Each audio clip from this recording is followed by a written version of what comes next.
Hi, and welcome to VIBEZ Daily. This is a daily devotional curated by VIBEZ Church to help you practice the way of Jesus and be all that God has called you to be. You have joined us for our year-long series titled Devoted. Acts 2:42 tells us that the followers of Jesus were devoted to the apostles' teaching, to fellowship, to breaking of bread, and to prayer. This podcast was created to provide context and commentary for what you read each day. Just before our friends begin discussing today's reading, we want to invite you not only for fellowship, but for prayer as well. We have created the VIBE Daily Chat Group to offer you fellowship and a community where you can state your observations, ask questions about the reading or the podcast. You can join us by downloading the VIBEZ Church app in your favorite app store. Click Join the Conversation and join us today. And finally, we hope that you can join us for prayer. Prayer happens Monday through Friday, and more information on that can be found on the VIBEZ Church app under prayer. Now, let's begin our conversation on today's reading. Yo, welcome back to the VIBEZ Daily Podcast. It is day 136 of our year-long series we have titled Devoted, and we are so glad to have you back with us as we continue our journey through the entire Bible this year. By we, I mean myself and my wife, Victoria, who is here with us this week as we continue to work our way through 2 Chronicles and bring it to a close here by the end of this week. We left off with King Uzziah, who had started to feel himself a little bit at the end of his reign, was good kind of early on, but kind of veered off at the end and ultimately paid the cost of it with this skin disease that he had to live the rest of his life with in quarantine. And during that time, his son Jotham had to kind of rule in his place. But once he died, Jotham became king. And so that's where we pick up here in chapter 27 as Jotham becomes the next king of Judah. And kind of a short, brief chapter here. We don't get a whole lot on Jotham. What do you think was interesting about his story? Anything stick out to you here in chapter 27?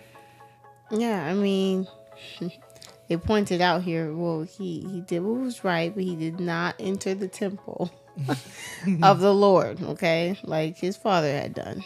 So I feel like they made that one clear. But yeah, people still was corrupt though. People still, I feel like it's just hard because it's like once you start leading people astray, it just seems like it's harder and harder for like the good kings to like reel the people back in. Like there's always still this remnant of people who are still set on, honoring the false gods. And so it's kind of like this is what the Lord did not want to happen when he told them to take over this promised land. We're like, don't intermingle with the people, they're going to lead you astray. And because I feel like the Lord just knew just how much of like a wildfire that would be. Like, or he said like yeast. Like it's just going to just run rampant through. And it's going to be hard to get out. Yeah, it's good. Like you said, it's interesting because I think, again, in this book, we've seen the impact of leadership. We've also seen that sometimes leaders don't change much of anything, right? You can be good and still not necessarily see the results you're looking for. But definitely when it comes to leading poorly, pretty effective in it. Like, it's like the people just want to be bad. They do. We already know that's the case. We all do, right? Like if we had our way, if somebody gave us, if somebody gave us permission to do the wrong thing, like it's our sin nature in that regard, right? It's kind of just the nature of human beings. So it's so much harder to do what is good than to do what is right. In most cases, right? We always have our thing that's more difficult than others, but to that point, like I said, when they let them astray, they went astray. That part was never a challenge. It was trying to get them to do right that was always a challenge specifically. I noticed in verse 3, kind of what I mentioned a little bit yesterday, that we have another kind of just advancement or development, right? Like this upper gate of the Lord's temple that was built in these cities he builds in verse 4, and fortresses and towers, right? So we can continue to see like some of the king-like things to do, which is just building, temples and buildings and walls and weapons and, all that kind of stuff. I thought was interesting to see him get credit for those things as well. For sure. And then He said not much more for him. And then he dies. Yeah, which is it's very interesting, particularly with him, for the most part, living a good life. Mm-hmm. I did think it was interesting that we just don't get a lot from who Jotham is. But, well, after that, his son Ahaz becomes king next, and we get to him in chapter 28. Yeah, he did not do what was right in the Lord's sight. And yeah, he walked in the ways of the kings of Israel. He was much more like them. And, brought Baal again, which very interesting because we get a lot more on him than we do on Jotham. What do you think was interesting about Ahaz? I think it was just interesting here that, like, of course, here we go. Like, the Lord has given them into the hands of somebody else. Mm-hmm. And the Lord, of course, sends a prophet, trying to reel them on back. In verse 9. And just this whole story, though, wasn't in the Kings either. The second Kings 16, chapter 16, like this, like 8 through like 15, this whole like story of like how he's been like marched off, and then like, it just, I think it was just missing. Anything for you though?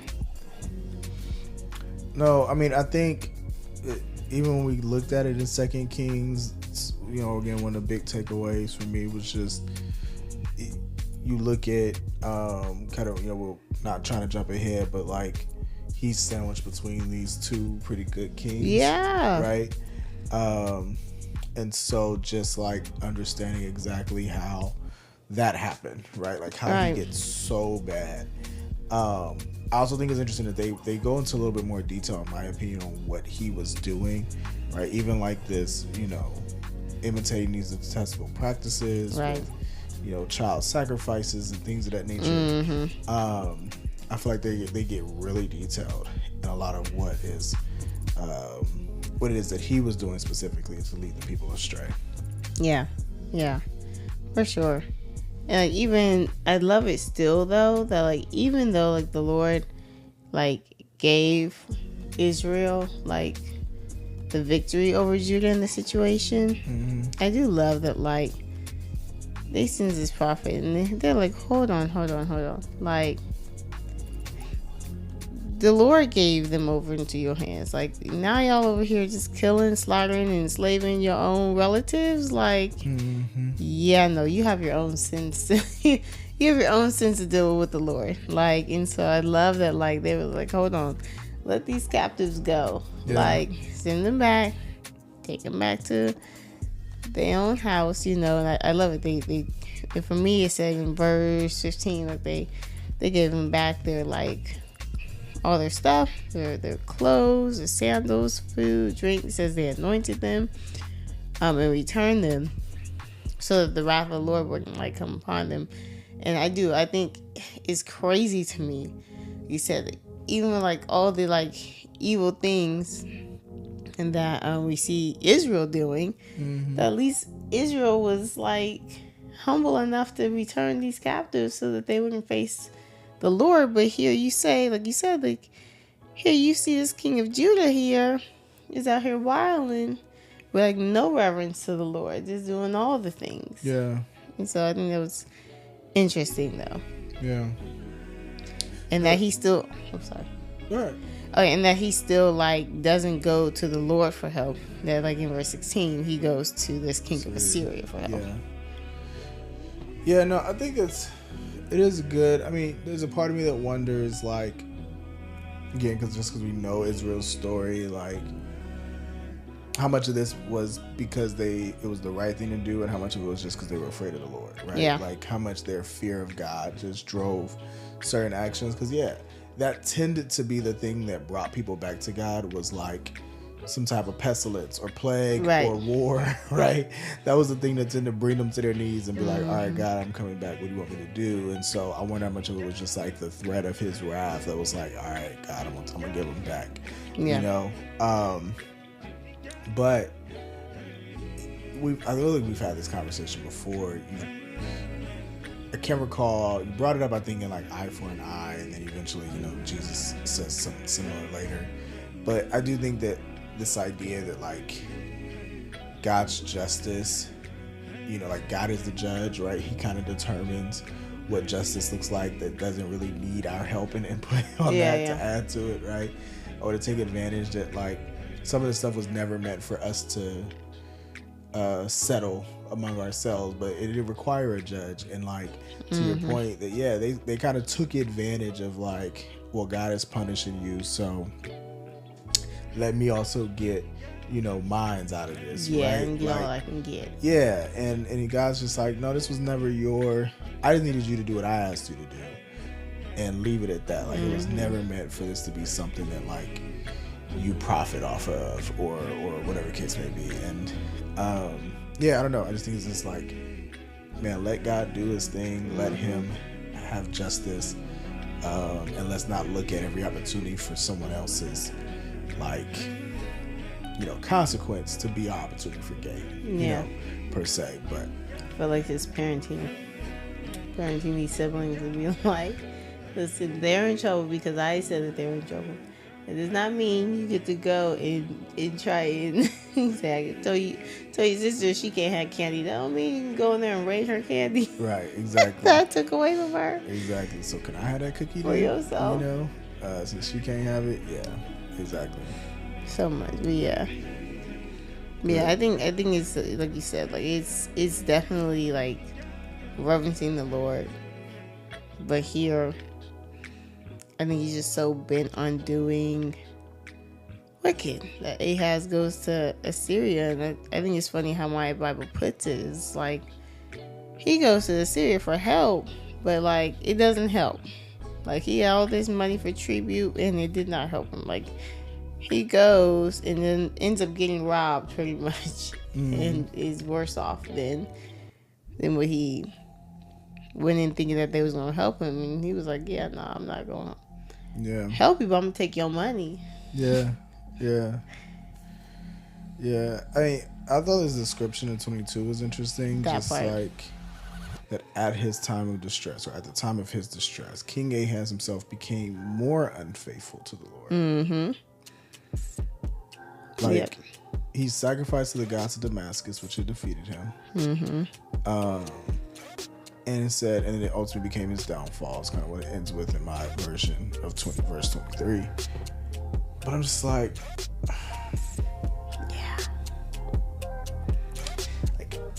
like how many times in our distress do we actually become more unfaithful to God? Right? Rather than turn from Him, like do we turn away, or turn to Him, do we turn away? Like I just thinking about that like, man, I'm down on my luck, and what I turn to is the bottle, or some other form of inebriation or intoxication, or I turn to some people that ain't no good for me, right? Or I turn to something else, right? Like I become even more unfaithful to God, right? Like I actually turn to sin and turn to the world in times of my distress, right? Rather than turning to God. Like I don't know, just the description was so convicting, because it feels like it was almost like doubling down on my distress. Like it was just like compounding it, making it worse. Like it was bad enough that I was in this position. I am making it worse by also being unfaithful to God.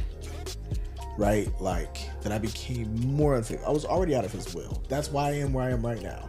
That part. Right? That's why He is where He is. Yeah, because I was outside of His will. Yeah. And I'm just going to double down. I'm going to make it worse rather than repenting and turning. And I think like that's the invitation God gives us. God says, look, I know you are in a down, like you're down and out. I know you're in distress, but I didn't put you there because I was pushing you away, or because I was casting you aside. I put you there to turn back to me, to get your attention.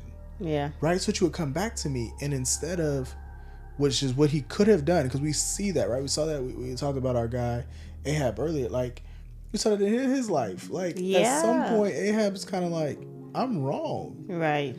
And God's like, cool. This won't happen in your lifetime. He honored it. He honored the humility. Like, I'm like, that's he gives us that opportunity, and I just think it's so crazy that as he does, he tries to give him this chance, and he just doubles down, becomes even more unfaithful. Yeah. Yeah, I mean, he even just tries to offer the sacrifice to these other gods because hoping that they would help him. I don't know. It's really challenging to avoid that same mistake of doubling down on the sin, doubling down on that unfaithfulness, becoming even more unfaithful. I don't know. Yeah, and it feels like he just shut the door on his relationship with the Lord. Like, because in verse 24, it's like he shut the doors of the house of the Lord. No, the house of the Lord was literally where God's presence was. So it's kind of like he shut God out, right? And knowing, and said, if anything gives anybody any comfort, it is knowing that, like, these wicked kings have, at one point or another, not Ahaz, but some of these other ones have done a whole lot of stuff and then turned to God in humility, and the Lord has listened to them and answered him. It's a whole nother thing here for Ahaz, is literally look God in the face and close the door. Yeah. It's sad. It's sad. Yeah. Go head into 29 and talk about Hezekiah here, but just before that, this is another king that does not get to rest with the kings, right? When he dies in the tomb of the kings. And it's hitting me now. I'm wondering, this is something I feel like I just want to research, but this is just kind of a hunch I'm having right now. I'm wondering if the priest determined who were in that tomb, if that makes sense, right? Like, I wonder if these tombs were also somewhere within the walls of this, like, complex that had the palace and the temple and all this kind of stuff. Like, if this tomb was somewhere in that way to where the priests were the ones who got to determine, because it feels like it's pretty cut and dry that if you followed the Lord and lead the people the way of the Lord, you got to lay with the kings. And if you didn't, you don't get to be with the kings. That's good thought. And I wonder if like who determined that, right? Because he's the king. You know what I'm saying? Like, you lay me where I tell you, lady. Yeah, like you would think that it would be that, right? And that the next king is his son, so maybe at least even his son would be like, put my pops where he's supposed to be. Yeah. But I wonder if there was like this, that the gatekeepers in this case for who actually got to be laid among the kings were the priests, because it seemed like, again, despite all of this, there were still these prophets and these priests that had the right mindset and the right approach, even if they were few and far between. So I'm just curious. I don't know. It's an assumption, a hunch that I'd be interested to look into. For sure. Yeah. But it's interesting. So we get to Hezekiah, who will be introduced to here in 29, but he's not the only one we will talk to. I mean, or this is not the only chapter we get for him, so we'll talk to him a little bit tomorrow as well. We kind of get introduced to Hezekiah here in chapter 29.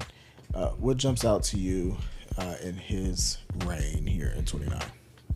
Yeah, I love verse 3. In the first year of his reign, in the first month, he opened the doors of the house of the Lord again, repaired them. It's like he was anxiously waiting to get to work. And I kind of wonder, what are these sons who are next in line or whatever, who are sitting there watching their parents in their decisions, and what are they anxious to do or get to do? Because it's kind of like he was sitting here wondering how he was looking at his father and how he felt watching his father do these different things. I wonder if he was just Pops, what are you doing? I can't say nothing to you because you're crazy and you have me killed probably. Perhaps. But as soon as you gone, I'm reopening these doors. Yeah. I'm going to tell you what I think the difference was with Hezekiah and Ahaz and even some of these other kings. It's verse 1. Mm-hmm. Like, his mother's name was Abijah, daughter of Zechariah. Is this the Zechariah that was in chapter 26? I'm gonna tell you that Zechariah is a prophet or priest. Like, I just tell you that much. Like, Yeah, that's what I was wondering. I thought it was one of these prophets. Yep. like, I'm trying to tell you, it's the women in these men's lives Come on, ladies. that like determine so much on who they become. Mm-hmm. Like, it's who they marry, it's who their mama is. Like, we see this time and time in scripture. We sure do. Right? We sure Samuel is probably who Samuel is because of Hannah. Yep. And how she was praying. You know what I'm saying? Like, Eli out here tripping, but like Samuel became who Samuel was because of Hannah and Hannah's dedication to the Lord. Yeah. You know what I mean? Like, we've talked about others who, like, they marry this woman and their life goes straight. You talking about the Jezebels, you talk about, you know, Ahab's daughters, all this other stuff, right? And they go astray. But you also see the inverse of that.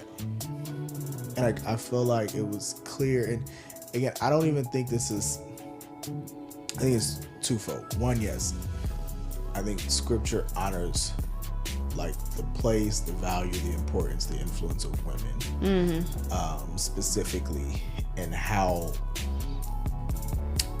you know, there's that phrase behind every good man is good. Like, there's that, like, yes, women absolutely matter in that. I think the bigger picture though is more so that, like, together, like, they're better together, right? Yeah. Like, that is not just a good woman, because even when we told like Jezebel and Ahab, I feel like Ahab was low-key a decent dude, you know what I'm saying, as we come to find out, particularly in the way that he repents and some other things that, like, most of, even as the way it writes it in Kings, the biggest thing that made Ahab so bad was that he married Jezebel. You know what I'm saying? That's what they say. They're like, yeah, to make matters worse, he married Jezebel. Right? She's tripping. But, like, I think it's like we are both our best selves. Yeah. Right? When you put together, you know, a man pursuing God, the heart of God, and a woman pursuing the heart of God, there's so much more can be accomplished. Yeah. And so, like, I don't know, like I said, just seeing that nod to his mother in this verse, I just thought was so interesting, because I was like, I feel like that's it. I feel like in all these, it's a common thread I'm seeing. And these kings that's doing right, oftentimes they'll shout out some, not every time, but oftentimes they'll shout out some woman in their life that kind of made the difference. And then when they went wrong, oftentimes they're shouting out some woman in their life that made the difference in that too. Yeah. And so I don't know. I just thought that was really interesting. But yep. I think you're so right. I think you're so right. Of course you think I'm so right, because, you know. Come on, ladies. Our men need us to be great. It's hilarious. Anyway. Oh, yes. Men is still the best. Come on, we're not doing that. We're Team not boys. We're not doing that. We're not doing that here. Team boys. Anyways. But yeah, so he's faithful. He brings the Levites back out like, y'all got to get back to work. Get to work. Consecrate yourselves. Get back to work. You know, forget what they was doing before. I don't care what they did. This is what happens. We got to do something, because ultimately our lives are falling apart because of what they did. Okay, they took our children. People's dying. Our wives is in captive. Like, the world is falling apart. Get to work. We got to get back to business. Get the Levites. That's Somebody get a Levite. Yeah. Because we're dying out here. Yeah, let's get where are they? Because he's like, not on my watch, not on my throne. Yeah. Listen, I'm not going to be at war all the time. No, bring them Levites and priests in here. Yeah. I'm not mad. Yeah, so bring some of these Levites here, and they kind of gather together. And they start to clean out this temple too, right? Very reminiscent of Joash, when the first things they're doing is like, man, let's get this temple, the Lord's house, back in order. Yeah. Specifically, anything else jump out to you here in 29 before we get to kind of verse 20 and some of the changes in worship? Yeah, I love it. I love how even here though, they give a lot of details of like, okay, not only are we reopening it and we're repairing the temple, like we're also restoring the right people in the right places, right? So like here we have like the list of names of people that like we're putting them back to, for their task and stuff. So I think that was interesting. It was like, and they made, like you said, make sure that they cleansed everything and got rid of everything else that was not of God. So yeah. Good. Well, I mean, the rest of the chapter really just kind of goes into like essentially just reestablishing, like you said, a lot of those roles, the worship, the offerings, the service to the Lord, like what they were supposed to be doing in the temple, right? Yeah. And kind of just gathers them. They start offering these sacrifices. They're trying to reestablish like what the priest's supposed to do. There weren't enough of them, so they had to like solicit some help from some other Levites. And yeah, I mean, very interesting kind of end of 29 here. Anything that jumped out to you specifically? I love where he went all the way back to David. Like, listen, these are the commandments of David, of Gad, the king, and Nathan, the prophet. Like, they all kind of gave David these instructions. Yeah, and let's go back to that. I think sometimes it does. We have to like go back to like that mark in history. Like, okay, let's go. Not to what my father did, right? Like, and I think that's what the Bible is for me. Like, okay, let me not go back to what I just saw my parents do, what I saw my grandparents do. Like, what were the original instructions? Yeah. Let's go back to that. Yeah. That's so good. That is so good, babe. Like, because you're right. We got in the beginning of Chronicles. That's where we kind of started, right? Well, in the first Chronicles. But we kind of started with this, like, David, before he died, he gave these clear instructions from the Lord of how the temple would be established and then what everybody's role would be. Right. This was in the first Chronicles. He gave everybody's role and what it should be. It don't matter what y'all doing now. Yeah. The instructions were already given of what should be done. Let's go back to that. And to your point, and we will get to this at some point, but to your point, like, this is how the church should operate. Yeah. Candidly, I could care less what the biggest mega church in this country is doing Right. I want to know, God, what did you design for the church to be? Yeah, from jump. What did you say from the beginning? Let me go back to that. And let's do that. Yeah.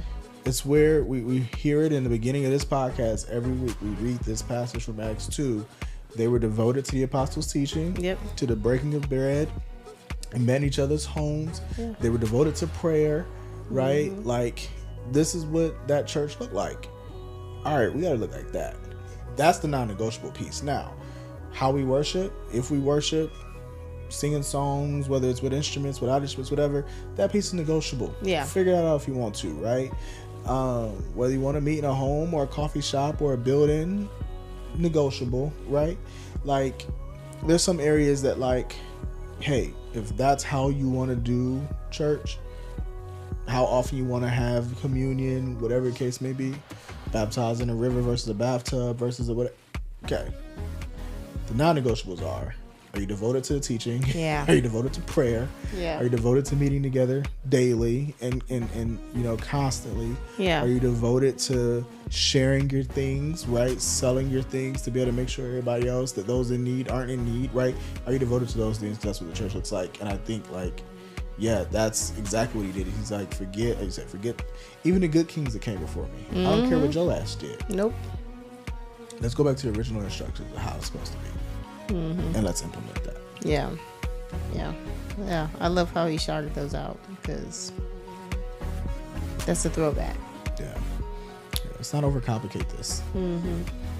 It's not that complicated. We got the instructions. They're written down. They're written down. Yeah. Let's just go back to what it says. Yeah. Okay. Anything else here in 29? It's a wrap for me. Okay. Well, we're going to get a little bit more of what Hezekiah does. He does some other things that he kind of reestablishes or reminds the people of, kind of in 30 and 31 and 32 ultimately. But we'll stop here for today because that's kind of where our reading ends. We'll come back, pick up at chapter 30 tomorrow. And yeah, again, hope this has been helpful to you to go along with your reading. Again, so hopeful that you actually read as you go with it, because we do kind of jump around some and maybe skim through some things. But hopefully this has been beneficial, giving you some additional context, content, observations, insight, whatever it is that helps you in your journey, in your walk, in your life with the Lord. But appreciate you guys joining us today. Look forward to seeing you guys tomorrow as we pick up at chapter 30. Until then, take care. Thank you for joining us for the VIBEZ Daily podcast. Be sure to like, comment, and subscribe on your favorite podcast platform, or download our favorite, the VIBEZ Church app. Visit vibes.church/devoted for additional episodes, notes, details, and the latest merch.